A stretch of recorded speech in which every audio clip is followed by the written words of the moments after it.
है आपका आरटी हलचल में और मैं हूं फातिमा सोनी लेकर जिले के तरोताजा हालात। चलिए सबसे पहले नजर डालते हैं आज की हेडलाइंस पर। पेयजल पाइपलाइन नहीं डलने से निगम पहुंची महिलाएं, मटका फोड़ किया प्रदर्शन।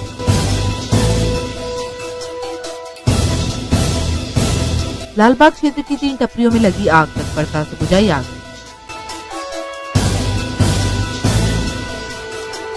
बंद पड़ी माइनिंग में खनन की सूचना पर हुई कार्यवाही, पोकलेन मशीन सहित 3 डंपर हुए जब्त।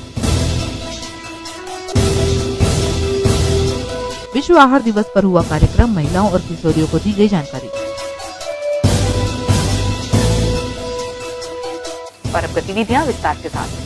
बुधवार को मुखबिर की सूचना पर सिटी मजिस्ट्रेट विशा वाधवानी ने मैक्रोविजन स्कूल समीप बंद पड़ी एक खदान में अवैध खनन कर रही पोकलेन मशीन और 3 डंपरों के खिलाफ कार्यवाही की। लंबे समय से अवैध माफियाओं के खिलाफ खामोश रहे अफसरों के चलते जिले में अवैध खनन धड़ल्ले से जारी रहा। वहीं अब सत्ता परिवर्तन होते ही अब अफसर मामले में गंभीर दिखाई दिए।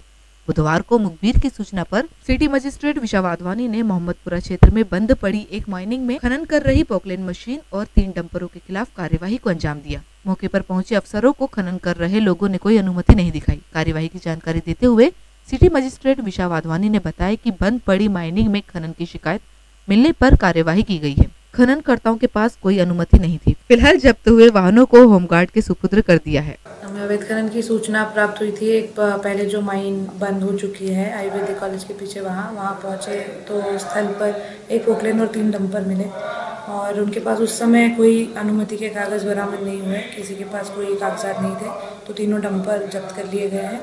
और उसके जो ओनर हैं वो ये क्लेम कर रहे हैं कि उनके पास अनुमति है, तो कलेक्टर कोर्ट में जब केस चलेगा तो उसका फैसला होगा। पोकलेन मशीन भी जब्त है उसमें, क्योंकि उसे रोड पर ले जाया नहीं जा सकता था, उसको उन्हीं की सुपुर्दगी में, लेकिन हमने पंचनामा बना के उसे जब्त कर लिया है, लेकिन है अभी उन्हीं की सुपुर्दगी में। उपनगर लालबाग क्षेत्र स्थित कुंडी भंडारा की बंद पड़ी लिफ्ट सहित अन्य व्यवस्थाओं को पुनः बहाल करने के निगम द्वारा जल्द ही कार्य शुरू किया जाएगा। निगम आयुक्त के अनुसार इस काम के लिए टेंडर जारी हो गए हैं। विश्व की अनूठी जल वितरण संरचना कुंडी भंडारा की लिफ्ट सहित अन्य व्यवस्थाओं को पुनः शुरू कराने के लिए उपनेता प्रतिपक्ष अमर यादव ने निगम आयुक्त को ज्ञापन दिया। उन्होंने कहा कि कुंडी भंडारा की लिफ्ट बंद पड़ी है, वहीं इस क्षेत्र में लाइट की कोई व्यवस्था नहीं है, इसके लिए ज्ञापन दिया गया है। माननीय कमिश्नर साहब से मांग कर रहा हूं मैं। 2 वर्षों से कुंडी भंडारा पूर्व कलेक्टर दीपक सिंह द्वारा कुंडी भंडारा की लिफ्ट बंद करा दी गई थी। आज तक वो बंद पड़ी है, उसको लेके ज्ञापन दे रहा हूँ मैं कमिश्नर साहब को, बाद में कलेक्टर साहब को भी दूंगा। कुंडी भंडारा में लगभग 6 वर्ष पूर्व माननीय शिवराज सिंह चौहान, पूर्व मुख्यमंत्री शिवराज सिंह चौहान आए थे और जिस लाइट का व्यवस्था की थी वहाँ पे लाइट जलाना, स्ट्रीट लाइट के लिए, आज दिनांक तक वो लाइट नहीं जली है। इसको लेके वहाँ जो व्यवस्था नहीं है, चाहे बाउंड्री वाल की हो चाहे लिफ्ट की हो, क्योंकि बाहर से जब पर्यटक आते हैं और अधिकारी टीम भी आती है और निराश होकर लौटती है, उस क्षेत्र का मैं जनप्रतिनिधि होने के नाते मुझे भी लगता है कि ये गलत हो रहा है। और यदि ये लिफ्ट नहीं चालू की, वहाँ व्यवस्था स्ट्रीट लाइट वो सब नहीं चालू करी गई, तो 23 तारीख को हमारा परिषद की मीटिंग है, उसमें ताकत आंदोलन को करूँगा मैं और मांग करूँगा कि वहाँ पर तुरंत चालू की जाए। निगम आयुक्त पवन कुमार सिंह ने कहा कि कुंडी भंडारा क्षेत्र के विकास व अन्य व्यवस्थाओं का टेंडर हो चुके हैं, जल्द ही सभी व्यवस्थाएं पूरी कर ली जाएगी। कुंडी भंडारे की लिफ्ट का टेंडर आदि पूरा कर लिया गया है। उसको जो टेंडर था उसको एग्रीमेंट करने की सूचना भी दी गई थी। बीच में किन कारणों से इसमें प्रगति नहीं हुई, इसकी आज ही मैं परीक्षण कराता हूँ और उसको तत्काल कोशिश करूँगा कि बिना किसी देरी के चालू हो। दूसरा, कुंडी भंडारे में बीच में तूफान आदि आई थी, उसमें उसके कुछ बाउंड्री वाल वगैरह टूट गए हैं, उसके सेट टूट गए हैं। वहाँ पे यात्रियों का आना जाना बहुत कम हो गया है, रातकालीन लाइटें नहीं हैं, तो लाइट भी मंगा के वहाँ लाइट लगाने का काम शुरू कर दिया गया है। शेड का निर्माण कार्य भी वहाँ के पार्षद के सहयोग से कि कैसे क्या करना है और वहाँ पे क्या कैसे किया जाए उसको भी शुरू करने वाले हैं। और जो भी है और अच्छा सुंदरीकरण हो सकेगा, उसके कमरे आदि उसके ठीक व्यवस्थित किए जाएंगे, जिससे अगर कोई यात्री आके वहाँ रात विश्राम करना चाहे, रुकना चाहे, या कोई अतिथि आता है तो वहाँ रुक सके। तो उसका पुराना गौरव, जैसा कि पर्यटन विभाग ने उसको बनाया था, वहाँ एक छोटा सा थिएटर भी चालू किया जाएगा। तो जो उसका एक प्लान है वो चालू किया जाएगा। बुधवार दोपहर को लालबाग क्षेत्र की बंद पड़ी 3 टपरियों में अचानक आग लग गई। लपटों को देख क्षेत्रवासियों ने आग को बुझाने का प्रयास किया। इस घटना में कोई जनहानि नहीं हुई है। बुधवार दोपहर को लालबाग क्षेत्र की बंद पड़ी 3 दुकानों में अचानक आग लगने से इलाकों में हड़कंप मच गया। घटना लालबाग क्षेत्र के पानी की टंकी के पास की है। आग लगने की सूचना फायर फाइटर को दी गई, लेकिन इसकी पूर्व ही क्षेत्र के लोगों की तत्परता से आग पर काबू पा लिया गया। इस घटना में कोई जनहानि नहीं हुई। तीनों टपरियां पानी की टंकी समीप कई दिनों से बंद पड़ी थी और उसमें अचानक आग लग गई। विश्व आहार दिवस पर लाइफ फॉर ह्यूमैनिटी संस्था द्वारा कार्यशाला का आयोजन किया गया। कार्यशाला में संस्था के सदस्यों द्वारा पालकों को एनीमिया की रोकथाम और उसे दूर करने की जानकारी प्रदान की गई। बुधवार 9 जनवरी को विश्व आहार दिवस पर शहर की लाइफ फॉर ह्यूमैनिटी संस्था द्वारा दानिश स्कूल दाऊदपुरा में एक कार्यक्रम का आयोजन किया गया। संस्था अध्यक्ष श्रीमती तस्नीम मर्चेंट ने बताया कि जिले में 80% से अधिक बच्चे को एनीमिया के शिकार हैं, जिन्हें पोषण आहार की जरूरत है। आहार के प्रति जागरूकता के लिए बच्चियों और उनके पालकों को खानपान सहित कई जानकारियां दी गई। जानकारी के अभाव में बच्चे एनीमिया खून की कमी के शिकार रहते हैं, जिन्हें जागरूक कर इसे दूर करने का प्रयास किया गया है। आज विश्व आहार दिवस के उपलक्ष्य में हम लोगों ने दानिश पब्लिक स्कूल दाऊदपुरा बुरहानपुर में बच्चियों और उनकी माँओं को आहार पर जानकारी दी। क्योंकि भारत में अभी एनीमिया मुक्त भारत अभियान चल रहा है और हमारे बुरहानपुर में 80% से ज़्यादा बच्चों में एनीमिया पाया गया है। तो हम लोगों ने बच्चों को और उनकी माँओं को एनीमिया न हो इसके लिए किस प्रकार का डाइट, किस प्रकार का पोषण लेना चाहिए और पोषण आहार लेना चाहिए, उसकी जानकारी दी। उन लोगों को ये बताया गया कि खाने को किस प्रकार से पकाना और कितना किस प्रकार से स्वच्छता की ध्यान रखना पकाते समय, इन सब चीज़ों की हम लोगों ने आज पोषण आहार की जानकारी दी। शहर के जॉइंट्स ग्रुप ऑफ बुरहानपुर के नवनिर्वाचित संचालक मंडल के सदस्यों का शपथ विधि ग्रहण समारोह आयोजित किया गया। कार्यशाला में मुख्य अतिथि के रूप में पुलिस अधीक्षक पंकज श्रीवास्तव उपस्थित थे। बुधवार को सामाजिक क्षेत्र में कार्य करने वाली संस्था जॉइंट्स ग्रुप ऑफ बुरहानपुर की नवनिर्वाचित कार्यकारिणी का शपथ विधि ग्रहण समारोह स्थानीय मॉडल क्लब परिसर में आयोजित किया गया।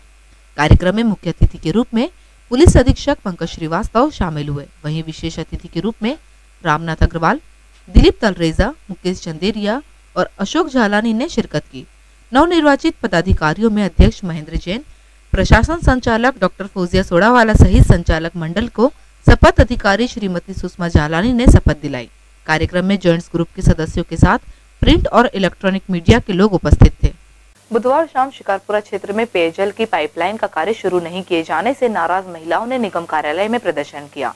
इस दौरान महिलाओं ने मटके भी फोड़े। जनवरी माह से ही शहर में पानी की समस्या को लेकर प्रदर्शन शुरू हो गए हैं। बुधवार को वार्ड नंबर 3 नेहरू नगर क्षेत्र में स्वीकृत पानी की पाइपलाइन का काम शुरू नहीं होने से नाराज महिलाओं ने निगम कार्यालय में पहुंचकर हंगामा किया। महिलाओं ने विरोध करते हुए निगम कमिश्नर के चैम्बर के सामने मटके भी फोड़े। महिलाओं का कहना है कि स्वीकृत पेयजल लाइन का कार्य शुरू नहीं होने से वार्ड में पानी की समस्या है। समस्या को देख निगम कमिश्नर ने वार्ड में पेयजल लाइन का कार्य शुरू करने का आश्वासन दिया, जिसके बाद मामला शांत हो गया। पहले हमारे तरफ की लाइन का ऑर्डर मिल चुका था और फिर भी हमारे तरफ की पाइपलाइन नहीं डल रही। इसकी क्या समस्या है जो हमारे तरफ की पाइप लाइन नहीं डलवा रहे? क्या मतलब है भाई ऐसा कि हम लोग पानी पीने वाले नहीं हैं? इतनी तकलीफ होने के बाद हम लोग जो है तो हम डाक बंगले में पानी लाने जाते, हम लोग जो है लाल बिल्डिंग में पानी लाने को जाते, हम लोग जो है तो पाकीजा में पानी लाने जाते। ये शिकारपुरा वार्ड का मामला है। यहाँ पे कोई गली में पार्षद महोदय द्वारा पाइपलाइन स्वीकृत कराई गई है, लेकिन वो वहाँ पे पाइपलाइन डालने को नगर निगम के लोग तैयार ही नहीं है। क्यों? वहाँ पे ये लोग इंसान नहीं है रहने वाले, इनको पानी की ज़रूरत नहीं है। लेकिन यहाँ पे 4 दिन पहले हम यहाँ पे ये सारे लोग आए थे, ये मेरे कक्ष में आए। मैंने महापौर अपने पटेल साहब को बताया, कमिश्नर को बोला फ़ोन पे, उन्होंने बोले कि हम सोमवार के रोज से पाइपलाइन का काम चालू करवा देंगे डलवाने का। वो वादा करे। उसके बाद भी हमने आश्वासन दिया, हमारे को आश्वासन दिया था और हमने यहाँ पे वार्निंग दिए थे कि पीर के रोज तक के सोमवार तक के आपने अगर हमारा काम चालू नहीं करवाए तो यहाँ पे हम आंदोलन करेंगे। आज वही उसी के सिलसिले में यहाँ पे हम पाइपलाइन नहीं डलवाने के विरोध में यहाँ आके बैठे हुए कि हमारी पाइपलाइन जल्द से जल्द डलवाई जाए। प्रदेश सरकार की किसान कर्ज माफी के क्रियान्वयन को लेकर जिले में कार्य शुरू हो गया है। बुधवार को जिला पंचायत सभा कक्ष में बैंक अफसरों के साथ ग्राम सचिवों और सहायक सचिवों की एक बैठक आयोजित की गई। प्रदेश सरकार के किसान कर्ज माफी को लेकर जिले में कार्य शुरू हो गया है। बुधवार को जिला पंचायत सीईओ द्वारा जिले के ग्राम पंचायत सचिवों और सहायक सचिवों की एक बैठक आयोजित की गई। 15 जनवरी से कर्ज माफी की सूची सहित होने वाले अन्य कार्यों को लेकर आयोजित बैठक में बैंक अफसरों ने भी भाग लिया।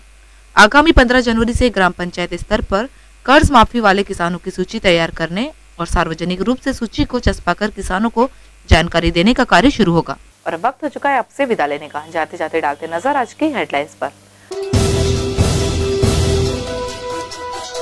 पेयजल पाइपलाइन नहीं डलने से निगम पहुंची महिलाएं, मटका फोड़ किया प्रदर्शन।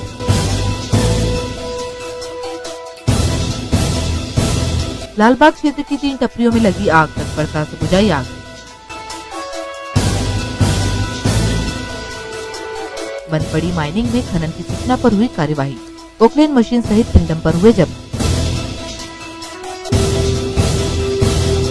विश्व आहार दिवस पर हुआ कार्यक्रम, महिलाओं और किशोरियों को दी गई जानकारी। तो कल फिर होगी आपसे मुलाकात जिले की ताजा गतिविधियों के साथ। तब तक के लिए मुझे और आरटी हलचल की पूरी टीम को दीजिए इजाजत। नमस्कार।